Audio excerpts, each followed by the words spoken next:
अस्सलाम वालेकुम। आज sir Syed Ahmad Khan Urdu primary school का सालाना जलसा यहाँ पर होने जा रहा है। जलसे के सुर हमारे अजीज बड़े भाई ज्येष्ठ पत्रकार जिनका साया अल्लाह ताला ताक़ुर हमारे सर पर बरकरार रखे, शेख अहमद साहब, मेरे मार्गदर्शक जिनकी सरपरस्ती में मैं काम करता हूँ, मुफ्ती मिर्ज़ा कलीम बेग साहब, API सैयद मुख्तार साहब, जिन्हें मैंने अभी कुछ लम्हा पहले दावत की और मेरी दावत पर लब्बैक कहकर आपके बच्चों का हौसला अफजाई करने यहाँ पर आ गए। ऐसे हमारे दोस्त मुख्तार साहब, अलहाज कबीर बेग साहब, मेरे दोस्त शहदा खान, माजी नगर सेवक सोहेल अहमद सर, इसी की तरह शफकुर रहमान सर और आदर्श शिक्षक बोर्ड की चाठाने में जिनका सत्कार हुआ, जिन्हें पुरस्कार मिला जिला परिषद के हमारे शेख अब्बास सर और आप सभी माँ बहन। मैं आपका दादा वफी मिला, मुझे पता है आपको सुनने के अंदर किसी की बात सुनना, क्योंकि आपके लफ्ज़े जिगर का यहाँ पर प्रोग्राम होने जा रहा है। आप सभी उसी के लिए यहाँ पर बैठे हैं, अपने काम धंधे कारोबार घर छोड़कर। लेकिन मैं ये कहूँगा कि हमारी जो कौम की हालत है आज, क्योंकि यहाँ पर माँ जो होती है, माँ की जो गोद होती है वो उसके बच्चे का पहला मदरसा होती है। और यहाँ पर काफ़ी तादाद में आप लोग हैं, तो मैं चंद लम्हा आपसे बात करना चाहूँगा कि हम अपने बच्चों के तालीमी मेयार पर ध्यान दें।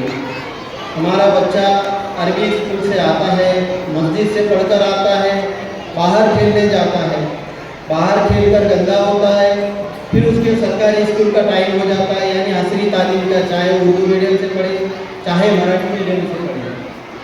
वो बच्चा खेल कूद के वही कपड़े पहनकर स्कूल की तरफ रवाना होता है और हम कहते हैं कि हमारे बच्चों को अच्छी तालीम नहीं मिलती।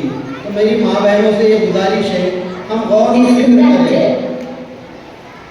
फिक्र करें कि हमारे बच्चे अच्छे तैयार होकर, जैसे कि हम देखते हैं गैरों के बच्चे सुबह उठकर नहा धोकर फ्रेश होकर स्कूलों में जाते हैं, उनके कपड़े इस्त्री किए हुए होते हैं, उनका स्कूल का ड्रेस प्रेस किया हुआ होता है, सूट बूट टाई लगाकर वो बच्चे स्कूल जाते हैं, ताकि एक साफ़ सुथरा माहौल मिले। साफ़ सुथरे माहौल में हमारे बच्चे साफ़ सुथरी पढ़ाई लिखाई करें। लेकिन हमारे पास क्या होता है, खेल के आया, अम्मी में बस्ता फेंका, स्कूल जा रहा हूँ, वो उठाता बैग स्कूल की तरफ निकल जाता। हम लड़ते क्यों हैं टीचर को? कभी मैंने आज तक ये नहीं सुना कि किसी माँ बाप ने स्कूल में जाकर ये पूछा कि मेरे बच्चों को लिखना पढ़ना नहीं आ रहा। हमारी लड़ाई होती है, चावल नहीं मिले, खाना अच्छा नहीं बन रहा, खिचड़ी अच्छी नहीं बन रही स्कूल में। हम कब पढ़ेंगे, कब हम अपने तालीम की मेयार के ऊपर ध्यान देंगे? जबकि कलाम पाक में भी कई मरतबा इकरा इस अल्फाज का जिक्र हुआ, इकरा यानी पढ़ो, जबकि हदीस है साफ़ सुथरे रहो, क्योंकि इस्लाम साफ़ सुथरा मजहब है। अब हम आप देखें कि हमारे बच्चे स्कूल जाते टाइम साफ़ सुथरे कितने रहते हैं। मुझे पता है कि आज जो मुस्लिम समाज की हालत है, सिर्फ ये तालीम की बेदारी ना होने की वजह से है। तालीम की बेदारी अगर हमारे ऊपर आ जाए, अगर हम तालीम लेने में और तालीम देने वाले बन जाए हम, तो मुझे नहीं लगता कि हमें कोई रोक पाएगा।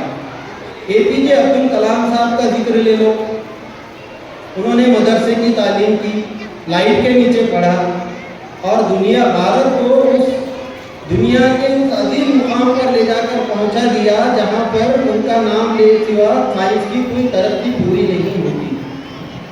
हम अपने बच्चों को ये तालीम दें कि उन्हें कम से कम उनके नाम, उनके पेरेंट्स के नाम इंग्लिश में, उर्दू में लिखते पढ़ते आ सके। लेकिन हमारे पास होता क्या है, लड़की 7वीं तक पढ़ी, बाद वाला बोलता वो बच्ची बड़ी दिख रही, बोले आपकी रिश्ता देखो। बच्ची का एजुकेशन 7वीं तक होता, उसके बाद उसकी पढ़ाई बंद हो जाती है। क्यों? तो बोले स्कूल दूर है 10वीं तक की।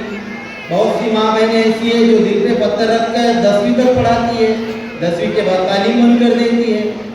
आज के दौर में हम देखें तो मुस्लिम समाज हो या गैर मुस्लिम समाज हो, लड़कियों की कसीर तादाद में तालीम देनी चाहिए, क्योंकि लड़कों से ज़्यादा लड़कियां पढ़ती हैं हमारे पास। माँ बाप का नाम रोशन करने वाली लड़कियां होती है। लेकिन आजकल के माहौल को देखकर हमारे कुछ माँ बहनें बच्चियों की पढ़ाई बंद कर दे रहे हैं। अफसोस की बात है, 7वीं 10वीं ज़्यादा से ज़्यादा बहुत हो गया 12वीं, इसके आगे हमारी मुस्लिम बच्चियाँ पढ़ नहीं रही बच्चियाँ। तो बाद में क्या होता है, ये भाई बोलता नहीं, अम्मी बोले वो मैं पानपट्टी पे खड़ा हुआ था, वो हंस के बात कर रही थी, बोले सही थी, तो उसकी पढ़ाई बंद कर दो। ये पढ़ाई बंद कर देते हैं। तो माँ ये नहीं पूछती होगा तो पानपट्टी पे क्यों खड़ा था? माँ ये नहीं पूछती उस बच्चे से तू चौक में क्यों खड़ा था जब तेरी बहन जा रही थी। ऐसी भी किसी की माँ बहनें जाती है ना, या एक बच्ची हंस बोल नहीं सकती, खेल कूद नहीं सकती। अफसोस की बात है। और जब ये नामुराद की शादी होती है तो इसकी बीवी की डिलीवरी आती है तो बोलता लेडीज डॉक्टर होना। अरे तुम बच्चों को पढ़ाएगी नहीं तो लेडीज डॉक्टर कहाँ से पैदा होगी? फिर गैर मुस्लिम डॉक्टर के पास। मतलब इसको तालीम का एहसास इसकी शादी होने के बाद होता है कि मेरी बीवी कोई गैर महरम जेंट्स डॉक्टर को ना दिखाए। अरे खुद की बहन को पढ़ाने देता, खुद की बहन को पढ़ने देता तो हो सकता वो आज डॉक्टर बनती, इंजीनियर बनती, साइंसदान बनती। मैं वक्त तो शायद ज़्यादा हो रहा है, लोग मेरी तरफ देख रहे हैं। मैं इतना कहूँगा कि अपने बच्चों को उम्दा से उम्दा अच्छी से अच्छी तालीम दें, उनके साफ सफाई, उनके स्कूल ड्रेस और उनके मतलब जो स्कूल के माहौल उन्हें मिलना चाहिए, उस माहौल में उन्हें स्कूल भेजें ताकि स्कूल के असातिज़ा भी आपके बच्चों को अच्छी से अच्छी, आला से आला दर्जे की तालीम दे सके। दूसरी बात, आज यहाँ पर आपके बच्चों के सालाना प्रोग्राम होने जा रहे हैं।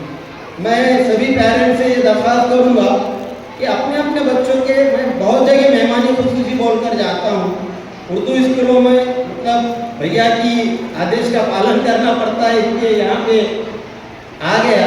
बहुत से हमारे मराठी स्कूल में क्या होता है कि अपने बच्चे का प्रोग्राम होगा, उसका वीडियो बनाने के माँ बाप निकल जाते हैं। आप ऐसी निकलने की फिजा ना बनाएं, आखिर तक बैठे रहें, जमे रहें, अपने महल्ले के, अपने स्कूल के दूसरे बच्चों की भी हौसला अफजाई करें। मुझे यहाँ पर बुलाया गया, बात करने का मौका दिया, इसलिए मैं स्कूल के तमाम ही असातिज़ाओं का दिल से शुक्रिया अदा करता हूँ। और आपसे गुफ्तगू की, आपने भी सुनकर लिया, बोलने में कुछ गलती हो गई तो माफ़ी चाहता। अल्लाह हाफ़िज़।